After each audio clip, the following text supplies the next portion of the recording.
country was sharply divided over the issue of slavery. Many Southern leaders were afraid the president would end slavery.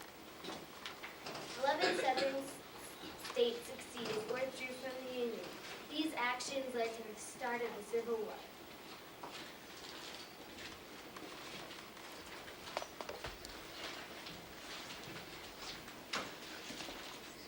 Mr. Lincoln, do you intend to outlaw slavery now that you're president? I believe slavery is wrong. It goes against the ideas of democracy. I do not intend, however, to interfere with slavery in those states that the Constitution protects it. You don't want to interfere so you can write a war. As I've said in the past, this war is not really about slavery. It is about saving our union. We are fighting to stay together as one nation instead of breaking into two separate groups. I believe a house divided against itself cannot stand. But, Mr. President, nearly half of America is in favor of becoming two separate nations. Why are you against it? We are a democracy. If democracy can be destroyed by a minority, then the whole idea of self-government is a failure. Suppose we do not remain united. Imagine what the leaders in other countries will say. They'll say, democracy doesn't work. They'll say, people aren't capable of ruling themselves, that someone must rule over them. Democracy works, and we must prove that it does. To do that, we must remain united.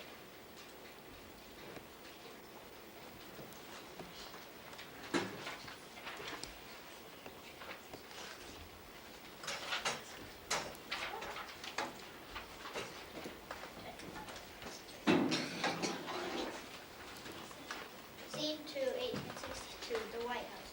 Lincoln and his wife Mary Todd Lincoln discussed the possibility of freedom for slaves. By the fall of 1862, the Civil War had expanded. Thousands of soldiers on both sides had died in battle. As the war continued, so did the fight over slavery.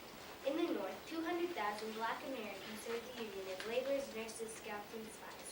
They rarely received the same amount of pay or the same equipment as the white people did. In the South, Black people remained in slavery.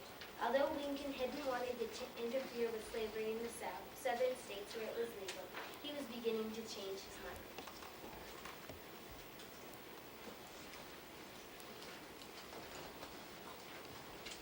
Why did they do sit down? Tell me what's on your mind.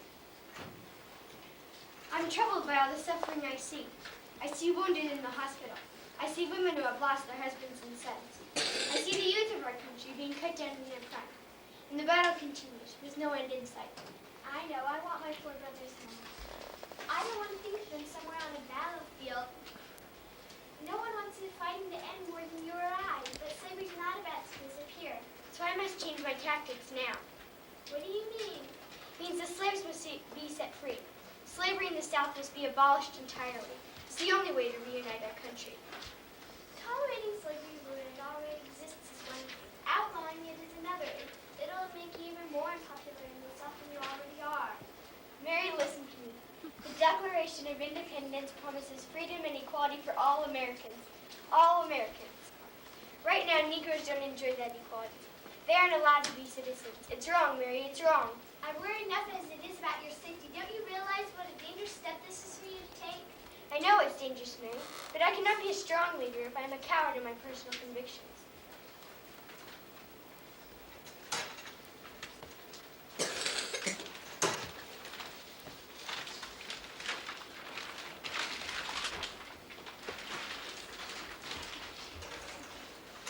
Lincoln is at his desk in the Oval Office.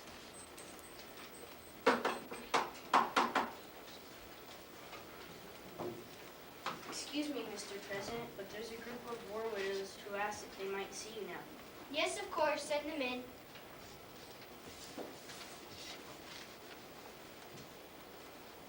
Please, ladies, sit down. I'm sorry for your losses. Nothing can be done to remove that. We do beg you, please, Mr. President, to call an end to all this fighting immediately so no one else has to suffer as we do.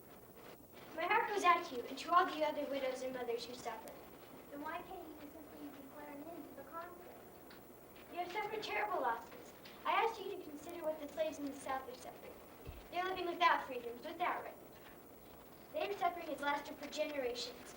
As long as slavery remains legal in the South, they will suffer for generations more. That is not democracy. But why is my husband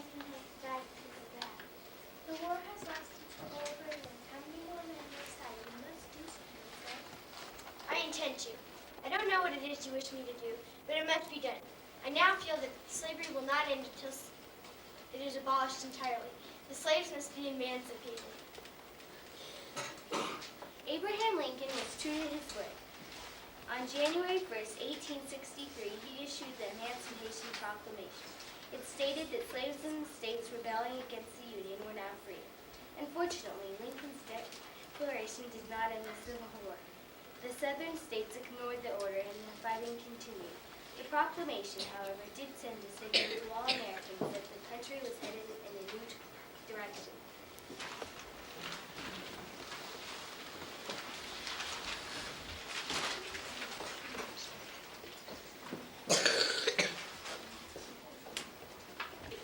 Gettysburg, Pennsylvania. Lincoln and General Meade are sitting on an outdoor stage. Meade is at the podium. In July 1863, the Union Army, led by General George Meade, won a large and important battle at Gettysburg, Pennsylvania. More than 40,000 soldiers were killed and wounded in the fighting. A few months later, it was decided that part of the battlefield would be set aside as a cemetery for those who died there. Lincoln attended the dedication ceremony to deliver perhaps his most famous speech ever, the Gettysburg Address. Ladies and gentlemen, the President of the United States.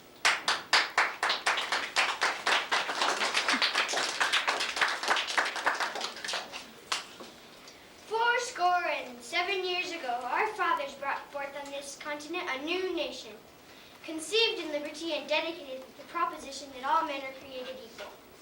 Now we are engaged in the great Civil War, testing whether that nation or any nation so conceived and so dedicated shall long endure. We are met on a great battlefield of that war. We have come to dedicate a portion of that field as the final resting place for those who risked their lives that the nation might live. It is altogether fitting and proper that we do this, but in larger sense. We cannot dedicate, we cannot consecrate, we cannot hollow this ground. For the brave men, living and dead, who struggled here, have consecrated it far and above poor power to add or detract. The world will little know, nor long remember what we say here, but it can never forget what they did here. It is for us, the living, to be dedicated here to the unfinished work which they laid, who have fought here, thus far so nobly advanced. It is rather for us to be here dedicated to the great task remaining before us, that from these honored dead we take increased devotion to that cause for which they gave the last full measure of devotion.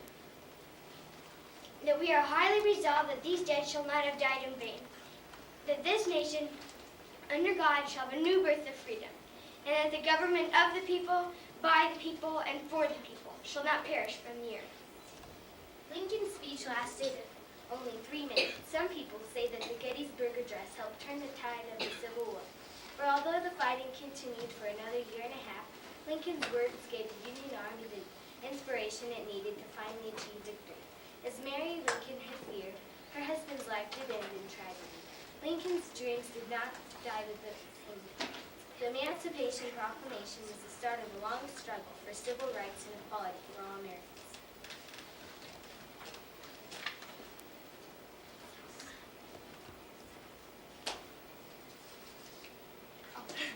I'm Katie Potter, and I played the part of the narrator. I'm Marcus Madro, and I played the scene narrator and reporter one. I'm Kevin Dye, and I played Reporter 3.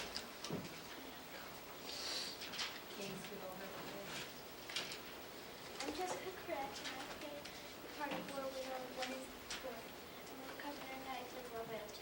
I'm Cam Gibbon, and I played War Widow 3.